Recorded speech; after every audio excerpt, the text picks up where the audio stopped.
Welcome to the Film Florida podcast. I'm John Lux, and I'm the Executive Director of Film Florida. Before we get to our interview, if you're not already a member of Film Florida, please consider joining at filmflorida.org. Please also consider going to our website and donating $20.25 for our 2025 fundraising campaign. Visit the Film Florida merchandise page at filmflorida.creator-spring.com to purchase Film Florida t-shirts, sweatshirts, coffee mugs, and more. All merchandise proceeds go to the Film Florida Filmmaker Grant and Scholarship Fund. Michael Wesley has been a location manager and scout for close to 30 years. He's been a member of the Location Managers Guild International for over a decade and is currently a board member for LMGI. Some of Michael's credits include Transformers 2, 3, and 4, Inception, The Dark Knight Rises, Booksmart, and The Terminal List. We talk about his career, the evolution of the locations craft, his master class in location scouting and managing, and more on this episode of the Film Florida podcast. Here's my conversation with location manager Michael Wesley. Welcome to the Film Florida podcast, Michael. Thank you. It's a pleasure to be here. Thanks for inviting me. So give us your backstory. Help the audience get to know you a little bit. I've been in the industry for about 30 years. I've been an assistant location manager, a location manager for 28 years plus. When I lived in Arizona, I was a political science major at Arizona State, and I needed to do an internship with a government agency. So as part of my studies, and I found myself at the Arizona Film Commission. So that is where I got my start in the business. I moved to Los Angeles and bugged location managers that I had met and basically started my career that way. I've done nothing else since I've graduated but location manage. And now you're on the board of the Location Managers Guild International, right? Tell us a little bit about the organization and your role. The Location Managers Guild International started originally as the LMGA, the Location Managers Guild of America. They've expanded to include location professionals from all over the world, and I think we're close to about 1,000 members. The idea of the LMGI is to bring awareness as to the creative collaboration that location managers do on productions.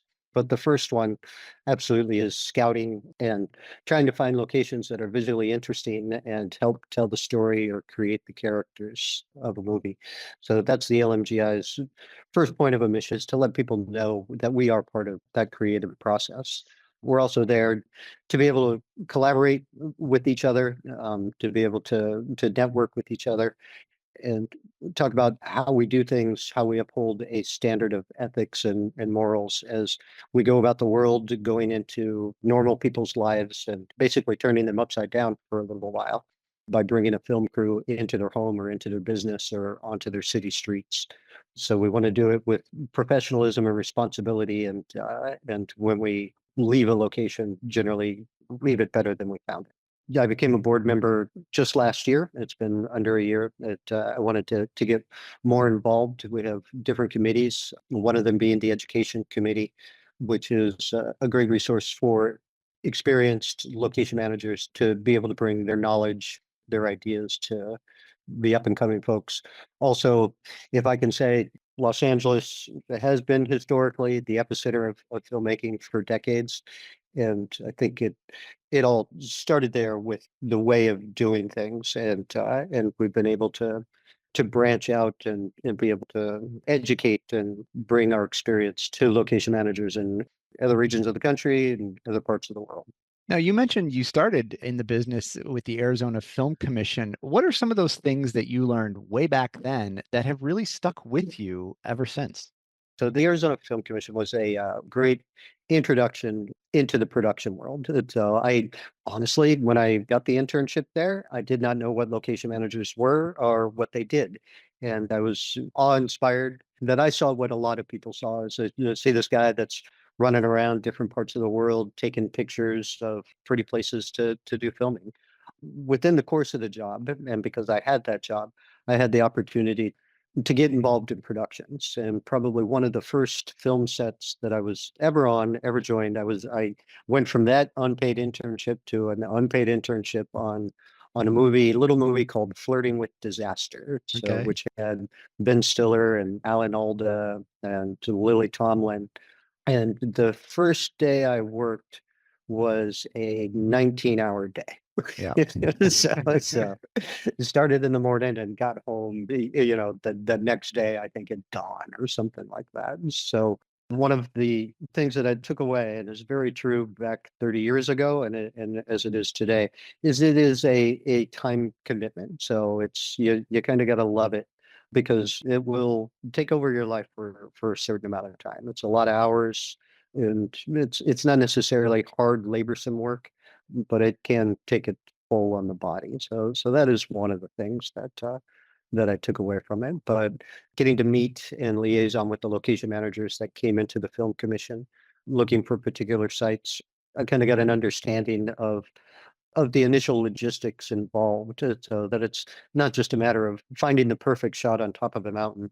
It's how do you get a film crew there, right? Mhm. And that's something that is absolutely true from beginning to end. You may come across a place that is beautiful and would make a great location for a movie, but if you can't permit it, and so if you can't get a film crew up there anywhere between 20 to 200 people, then it doesn't really make a viable location. Yeah. Now, your work has also included teaching a master class on location scouting and managing. So, first, tell us a little bit about the class, but also touch about the importance of people recognizing, how locations help the economy in countries. So I'll give the background. The master class was for a group in Brazil, based out of the city of Curitiba, not too far off from Sao Paulo. And originally it was supposed to be in person, so this was during COVID time. So we ended up switching to a Zoom format. And when I was first asked to do it, I was like, okay, I can talk and do the general overview of location managing and what we do and how we do it. And they asked me to basically do, I think it was 2 to 3 hours a day for 3 days. Oof. And I was like, oh my goodness, how am I going to film 12 hours? So I definitely made it a, nuts and bolts from beginning to end kind of instruction to let them know the hiring process and how I break down a script. Generally that is the first thing that happens is you get a script, you read it, you confer with the production designer or producer as to what might be on stage and what would be on location. You scout for it. You have to have a way to present those photos, which has certainly changed over the years, and then just the nuts and bolts of what we do. So, like I said, we change hats. So the first hat is that creative scouting, trying to find the location, and then you transition into contracts and safety and logistics oriented mindset to get the job done. As far as the economic benefits, I mean, it's pretty obvious over the years that certain movies have created an economic benefit to a city. In the short term, the local people that are hired, the local equipment and materials that are bought, and so expenses. But then yeah, when a certain movie hits and people see great looking locations, then the tourist part of the film industry really takes hold. The majority of my career has been here in Los Angeles. I've done most of my work here in LA, but you can take Georgia, for example, which had no experienced crew, no studios. When things first started transitioning to Georgia with the tax incentive programs that they had, there would be a decent amount of people locally from Los Angeles that would go over there, heads of departments and certain experienced crew members, and then they would hire locals. Over the years, I don't see that to be the case anymore. So they've certainly been doing movies and big movies and projects over the decades, and they have a very experienced crew base to draw from. So I think if a region, city or state or country can sustain, bringing multiple film projects to their area, then it increases the workforce, that a talented and experienced workforce for that industry. So it can take an industry that doesn't exist and people that don't work in it, and turn it into something viable. And generally, it's a benefit Yeah. almost always. So it becomes an economic benefit. Yeah. Now, you worked on a number of films that people would definitely recognize: Inception, Captain Marvel, Hancock, Booksmart. Give us a fun on-set story you can share from any of those productions that people would recognize. Over the years that I've done this and the projects I've worked on, I would say Transformers 3 Okay. was one of the more exciting and pivotal moments in my career. So it's, massive budget, huge action flick with a lot of special effects and sequences. I have actually quite a few stories from there, but one of the things that we did on the movie is I found myself in Chicago flying in first time, never been there, on St. Patrick's Day. I can't remember the year, so many years ago. And within the first 2 days, I found myself on the rooftops of the four tallest buildings in Chicago. So the Okay. Willis Tower, which used to be the Sears Tower, and the Trump Tower Hotel there. Being able to figure out how you take skydivers and jump them off the top of the building, and these are the guys in the wingsuits, so they're not just dropping straight down; they're traveling, as they're falling, so a good mile or so, and trying to figure out the logistics of being able to shut down city streets and keep things safe as you have these skydivers flying through the canyons of buildings and helicopters flying, covering it, and cameras, on other rooftops being able to do coverage. So I spent 4 months coordinating and talking to building owners and government agencies to be able to do that work over the course of 2 weekends. And I consider that fun. So big logistics to me are a lot of fun when you see it all come to fruition. I remember being there on the streets. The streets were closed, and the skydivers were flying, and I was looking at the crowds gathering behind barricades with their cameras all pointed up in the air, and I couldn't help by myself but just to take pictures of the crowds, and so that we're excited to see the action. I'll also say one of the things I did on that film is we filmed it at Cape Canaveral, Sure. so in Florida, and it was an awesome experience. And I remember speaking to some of the people there. We were both amazed at each other, right? And so NASA was amazed at looking at our 30 trucks and 200 people just come in like a military operation, one truck after the other, and set up and bring out equipment and do our thing. And in the same respect, the whole crew was just shocked and awed by the massive buildings, the vehicle assembly building. And at the time we were there, the Space Shuttle Discovery was on the launch pad as well. It's one of the best moments that I always like to talk about is at our time there. I had the privilege of getting an up close tour. I hope I don't get anybody in trouble. So I'm sure it's years past. So an up close tour of the space shuttle. So we went up to the gantry. It was on the pad, and it was so great to be so close to the space shuttle that you had to be told, "Don't touch the space shuttle." Yeah. So Well, and some of those moments of Transformers here are kind of, part of the iconic images of the film industry here in Florida. So we certainly remember the Transformers time here for sure. yeah, it's another reason that I talk about Transformers 3 as a defining moment of my career, of my early career, is during that movie. I had done the work I had already spoken about in Chicago. I also went to Detroit and did some there. One day, my boss and the production manager came to me, and we had some scenes that we needed to film with some military aircraft, with some Ospreys, right? And those Ospreys were located at Hurlburt Air Force Base. And we're going to put you on a plane and go down there and figure out the logistics of it. No, by the way, we have some other work to do. We need to build a set, find a place to do this as well. So really, I think I had a day's notice, and they flew me into Pensacola. Hmm. And I got there and got my feet under the ground, and had rung up Gail Morgan, Sure. who was a film liaison, and we basically determined that Destin was the place we needed to be, not Pensacola. So I got into my rental car and drove so to Destin, and met with Gail, and we figured out the logistics with the Air Force, and I think a guy named Colonel Sal, about being able to film the Ospreys. And we also needed to build a set, which was it was basically the interior of the Osprey, and guys jumping out of it like they were going to be parachuting out of it. So we needed it up high. So you build what's called the buck. It's a fake interior part of the helicopter, and you put it on a platform 10, 15 feet.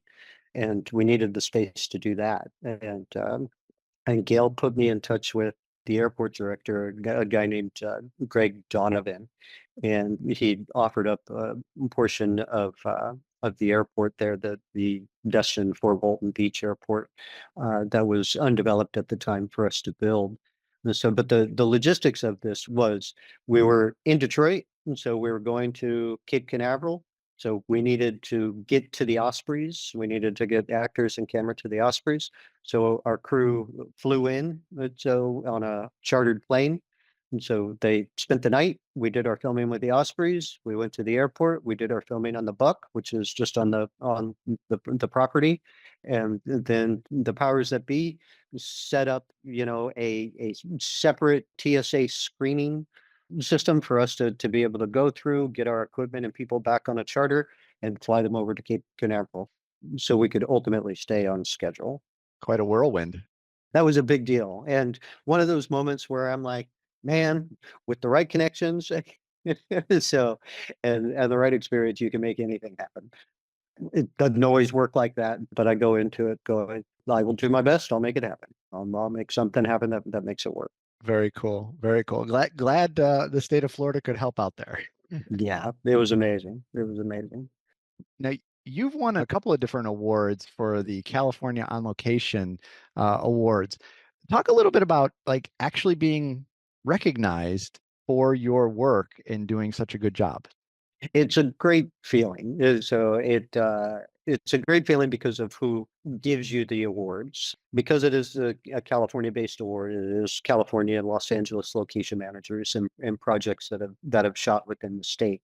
The people that look at your work and vote for you are producers and production designers and film commissions and some peers as well. But to be able to stand on a stage and receive an award that some of your other peers have been nominated for and have won in years past. I feel like location managers are a special breed. So we work 12 hours. I don't think I've ever worked a day, that's been less than 12 hours. And sometimes you work 16, 17, 18 hours. You deal with anything between producers and directors and CEOs in boardrooms down to the security guards on set and making sure that I've unclogged toilets so in my life. So we definitely handle many facets of it.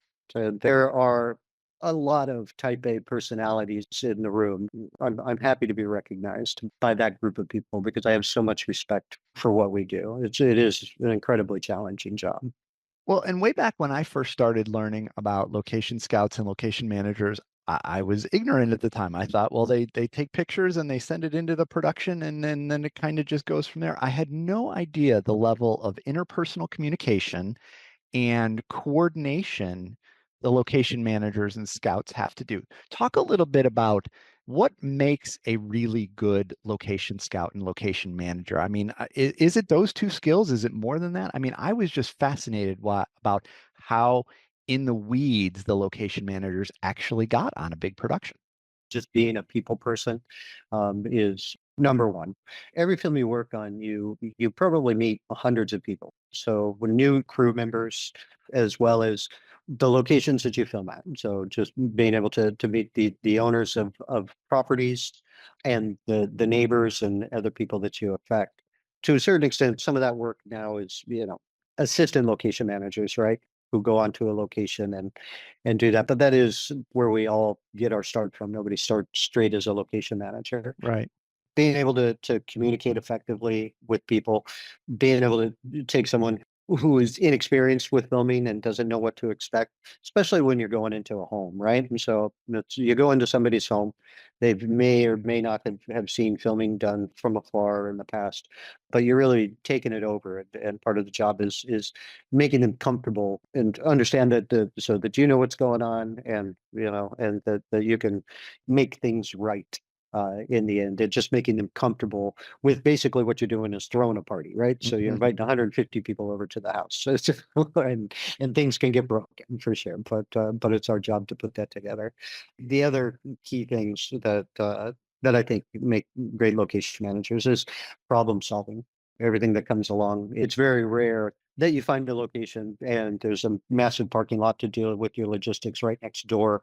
That's, out of picture, right? That you're not going to see it, and dealing with personalities and just dealing with the real world, So you go out to the real world, there are other things happening. So you run into other events, other people just getting along with their lives. So you kind of have to figure things out. Sometimes you have the luxury of knowing things in advance, and sometimes it just hits you and you got to deal with it at the time. I'd say the location scouting part of the job is curiosity and the love to explore, to always think what's around the corner, what's around that corner, what am I going to see? Time management is a big portion of it as well. So film productions are on a schedule. You got to keep with that schedule. Maybe even more so in episodic and television, where they're constantly filming one episode while they're prepping the next episode and going to the next and to the next, and you have to be ready to service every department within a production when they need things. And now you've worked on a number of different types of productions. Is there a particular genre that you like working more than others or challenges you more than others?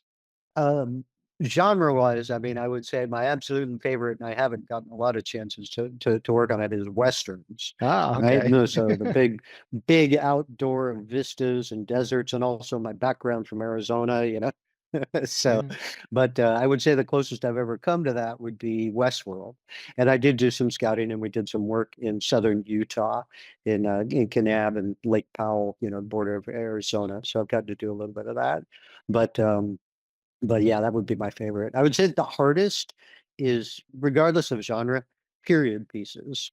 If I find out that I'm going to be working on a movie that's a period piece, so I know the extra work that's involved, right? If you want to film out on a city street, it's not just a matter of letting people know that you're going to be there and that there might be some inconvenience. It's, can I put a 1950s car in your driveway? Can I get rid of your Range Rover? Right? So for the day and find somewhere else to park it. No, by the way, can I take down your satellite dish? Do you mind not having your satellite dish? I guess I'm talking a few years ago now, Yeah. but things like that. Period pieces are hard because it takes a lot more coordination and cooperation. But I mean, I was so brought up with action movies. It's I sometimes forget, but I worked on the first three Spider-Mans with Tobey Maguire very early on in my career, and multiple Transformer movies and The Dark Knight Rises. I like the logistics of big action films Yeah. that require a lot of forethought and planning. Unfortunately, sometimes cleanup at the end of it. Now, how have you seen the industry from a location standpoint evolve over your time? What are some of the biggest challenges in the location management specialty? So having done this for 30 years, so the biggest change is the digital aspect and technology aspect of it. The cell phone, for sure, is one of the biggest changes of our business. I started at a time when location scouting was done with film. Hmm. We'd take our cameras out, we'd shoot properties, we'd cut out somewhere toward close to the end of the day, but before the 1 hour lab would close. So Yep. you'd go there and you'd turn in 15, 20 rolls of film, depending on what you shot that day, wait for the prints to come out, and then you'd go through them and you'd order them. And we did what was called pans, right? We'd shoot 180 degrees, 6 pictures, and then we would take those and line them up and put scotch tape on the back of them and present them. So and these days, I'm not too ashamed to say it, is most of us shoot with iPhones, with our cell phones. Sure. Some people still, shoot with DSLRs with big digital cameras. It's fine, but I think for what we do, we don't need to too much. And you can almost present those in real time. Part of the process is these days we have web pages. We take our pictures, we put them up on the web page. It allows the director and production designer to see images pretty quickly. I would like to say one thing. I mentioned cell phones, Hmm. are a big part of the change from 30 years ago. When I did start in this business, before I became technically an assistant location manager in the union, I worked on a movie called Jingle All the Way, so Yeah. with Arnold Schwarzenegger. Yep. And I was basically hired by the location manager to go do fire watch at Vasquez Rocks, which is an iconic location out north of Los Angeles. And he gave me my first cell phone, so big, huge brick phone and a pager. Yep. And it is like, if there's any problem, give me a call. And I didn't see him for 2 weeks. And so I just go there every day, make sure that people smoked where they were supposed to smoke, and that we did what we were supposed to. And I remember asking an old time location manager once upon a time, it's like, what did you guys do before cell phones? And his answer was, we changed our mind less. So Ah, that's a big part of the instant technology of cell phones and the digital age is decisions used to be made much more in advance than they are yeah. now. Yeah, and the adage of things being written, locked in is probably a lot less nowadays too. Yeah. So without a doubt, yeah, Yeah. it can, and it's just so common practice to be like, oh, we'll figure that out on the day, or we'll figure it out 2 days beforehand. So, and as a location manager, you do your best to prepare for it. You prepare for what it is. I would say that filming these days now, it's when I did start in the business, the studios were basically independent agencies, right? Universal was in the business of making movies. Warner Brothers was in the business of making movies. So maybe Sony was the only one that had transitioned from a corporate ownership to, their film production arm was just a division now. Hmm. These days, all the studios are a division of a larger corporation, Yeah. and with that, despite that, it's always been called show business. It is very much business, and a huge part of the location managing job now is paperwork, is contracts and insurance and safety. It used to be a time when I was an assistant, I would do a movie, and there was the location manager, and there were maybe 2 or 3 people, and that was all you needed to make the Mm. whole movie because our job was much more isolated to dealing with the locations. And now that there's so much paperwork, location departments are 15, 20, 25 people. There's people dedicated in the office just to Wow. deal with contracts and legal, contract changes and lawyers and insurance. So that was a big change in location managing over the years as well. Yeah. Yeah. Well, I guess some good, some bad, right? Yeah. So yeah. So, Michael, we talked a little bit about the evolution of the locations part of the business, but now, talk a little bit about the evolution of the industry as a whole. What have you seen over the last few decades in your time in the industry? It's become a very different world over the past few decades. Once upon a time, I would say that the industry was um, feature films by the studios, so maybe smaller budgeted, but still very worthwhile independent productions. And there was television, and television once upon a time was basically 22 episodes, right?